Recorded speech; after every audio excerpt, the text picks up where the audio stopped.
Hello everyone, नमस्कार। हमारे YouTube channel में आपका हार्दिक स्वागत है।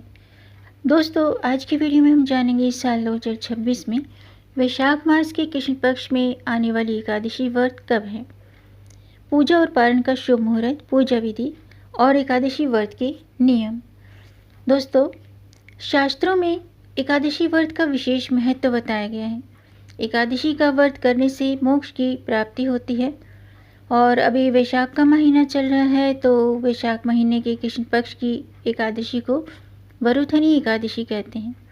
माना जाता है कि इस दिन भगवान विष्णु के मधुसूदन रूप की आराधना करने से मोक्ष की प्राप्ति होती है, पापों का नाश होता है, मनोकामना पूरी होती है। तो आज की वीडियो में हम जानेंगे इस साल 2026 में वरुथनी एकादशी व्रत की सही तिथि, पूजा और पारण का शुभ मुहूर्त, पूजा विधि और इस व्रत के नियम। तो वीडियो शुरू करने से पहले आपसे एक खास बात। दोस्तों, अगर आप इस चैनल पर नए आए हैं और पहली बार आए हैं तो इस चैनल को सब्सक्राइब कर दीजिए और बेल आइकन बटन प्रेस कर दीजिए ताकि आने वाली वीडियो देख सकेंगे आप सबसे पहले। और जिन्होंने मेरा चैनल सब्सक्राइब कर दिया है, यानी कि अपना प्यार इस चैनल को दिया है, उनका दिल से आभार, बहुत बहुत धन्यवाद।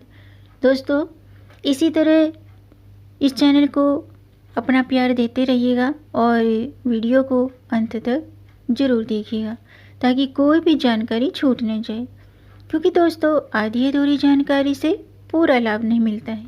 इसलिए हमारे साथ अंत तक बने रहिएगा। तो आइए शुरू करते हैं। दोस्तों, वैशाख माह के कृष्ण पक्ष में आने वाली एकादशी को वरुथनी एकादशी कहा जाता है, जिसे विशेष स्थान दिया गया है। माना जाता है कि इस व्रत को करने से पापों से मुक्ति मिलती है और जीवन में सुख, सौभाग्य, सुरक्षा का आशीर्वाद मिलता है, क्योंकि वैशाख का महीना भगवान विष्णु को अति प्रिय है।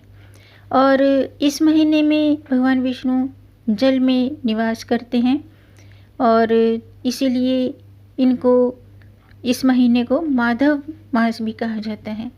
यानी कि इस महीने में भगवान विष्णु के मधुसूदन या माधव स्वरूप की आराधना करने से, व्रत करने से भगवान विष्णु की असीम कृपा प्राप्त होती है। आइए जानते हैं वरुथनी एकादशी का शुभ मुहूर्त और पारण समय क्या है। दोस्तों, साल 2026 में वरुथनी एकादशी का व्रत 13 अप्रैल सोमवार को है।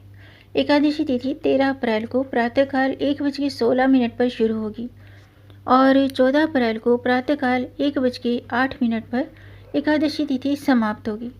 पारण का समय है 14 अप्रैल को प्रातःकाल 6:54 से 8:31 तक। अभिजीत मुहूर्त है प्रातःकाल 11:56 से दोपहर के 12:47 तक। और हरिवासर समय है 14 अप्रैल को प्रातःकाल 6:54 पर। आइए जानते हैं वरुथनी एकादशी व्रत की पूजा विधि। दोस्तों, एकादशी के दिन प्रातःकाल स्नान के बाद व्रत का संकल्प लेना चाहिए। सबसे पहले भगवान विष्णु की प्रतिमा को गंगा जल से स्नान कराएं, पंचामृत से स्नान कराएं, धूप दीप जलाएं, चंदन, पीले पुष्प, पीले फल, पंचामृत और तुलसी दल अर्पित करें। इसके बाद वरुथनी एकादशी व्रत की कथा जरूर पढ़ें या सुनें और भगवान विष्णु के मंत्रों का जाप भी जरूर करें। भगवान विष्णु का जो मंत्र है वो इस प्रकार है: ओम नमो भगवते वासुदेवाय। इस मंत्र का जाप करते रहना चाहिए या 108 बार जाप करना चाहिए। इस प्रकार विधि विधान से पूजा करने के बाद, व्रत कथा पढ़ने के बाद अगले दिन व्रत का पारण करना चाहिए। आइए जानते हैं वरुथनी एकादशी व्रत के नियम। दोस्तों, वरुथनी एकादशी पर भगवान विष्णु के मधुसूदन रूप की आराधना करनी चाहिए, पूजा करनी चाहिए। इस दिन तामसिक चीज़ों का सेवन नहीं करना चाहिए। इस दिन तुलसी की पत्तियां भी नहीं तोड़नी चाहिए और तुलसी में जल भी देना वर्जित होता है, क्योंकि तुलसी माता भी श्री हरि के लिए निर्जला व्रत रखती हैं। ऐसे में अगर आप जल चढ़ाते हैं या पत्तियां तोड़ते हैं तो उनका व्रत खंडित हो जाता है, जिसका फिर दोष आपको लगता है। इसलिए व्रत के लिए एक दिन पहले तुलसी की पत्तियां तोड़कर रख लीजिएगा। और इस दिन अगर आप व्रत नहीं भी रखते हैं तो चावल का सेवन नहीं करना चाहिए। आज के दिन बाल, नाखून, दाढ़ी, मूंछ भी नहीं बनानी चाहिए। और अगर आप व्रत रखते हैं तो व्रत का पालन अगले दिन सूर्य के बाद करें और ब्रह्मचर्य व्रत का पालन जरूर करें। आइए जानते हैं वरुथनी एकादशी व्रत का महत्व। दोस्तों, वरुथनी एकादशी को अत्यंत पुण्य देने वाली तिथि माना गया है। इसे ग्यारस भी कहते हैं।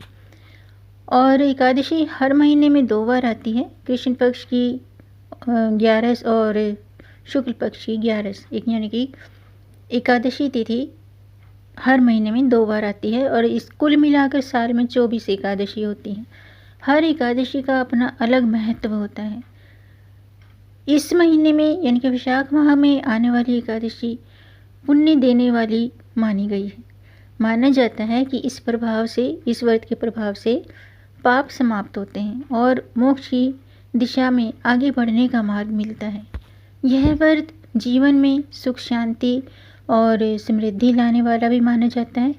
इसका फल हजारों वर्ष की तपस्या के बराबर होता है।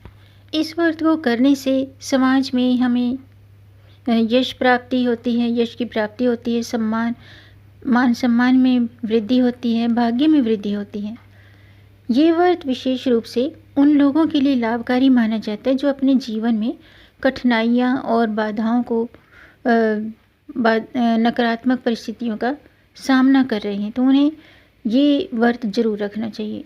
जैसे कि इसके नाम से ही स्पष्ट है, वरुथनी यानी कि रक्षा करने वाली। इस नाम के अनुरूप ये एकादशी जीवन में आने वाली विपत्तियों के प्रभाव को कम करने में मदद करती है।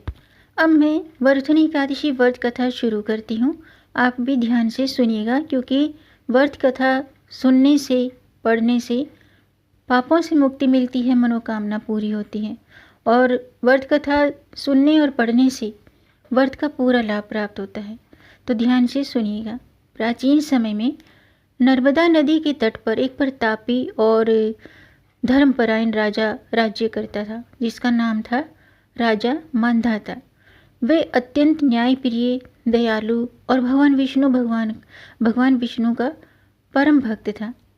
उसके राज्य में सुख, शांति और समृद्धि का वातावरण था। एक दिन अचानक उसके जीवन में एक भयानक घटना घटित हुई। जब वह वन में तपस्या कर रहा था, तब एक जंगली भालू ने उस पर हमला कर दिया। राजा ने अपनी रक्षा करने का प्रयास किया, लेकिन वह भालू अत्यंत शक्तिशाली था। उसने राजा का एक हाथ काट लिया था, जिससे राजा अत्यंत पीड़ा में आ गया। इस दुखद घटना के बाद भी राजा ने भगवान विष्णु की भक्ति नहीं छोड़ी।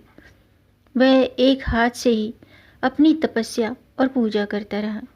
उसकी अटूट श्रद्धा और विश्वास देखकर भगवान विष्णु प्रसन्न हुए।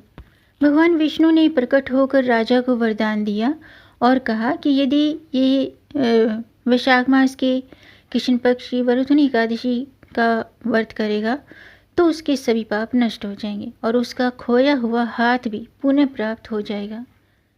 राजा मांधाता ने पूरे नियम और श्रद्धा के साथ वरुथनी एकादशी का व्रत किया।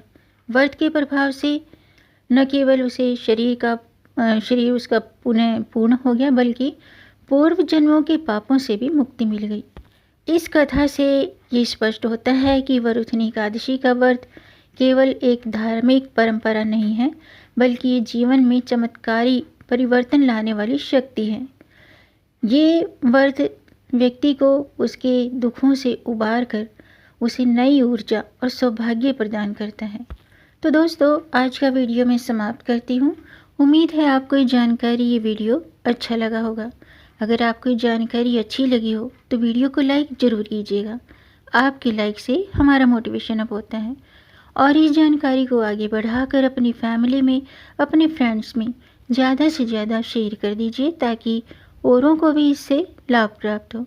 और अगर आपका कोई प्रश्न है या कोई सुझाव है तो कमेंट बॉक्स में ज़रूर लिखिएगा और मेरे चैनल को सब्सक्राइब ज़रूर कीजिएगा, ताकि आने वाली वीडियो देख सकेंगे आप सबसे पहले।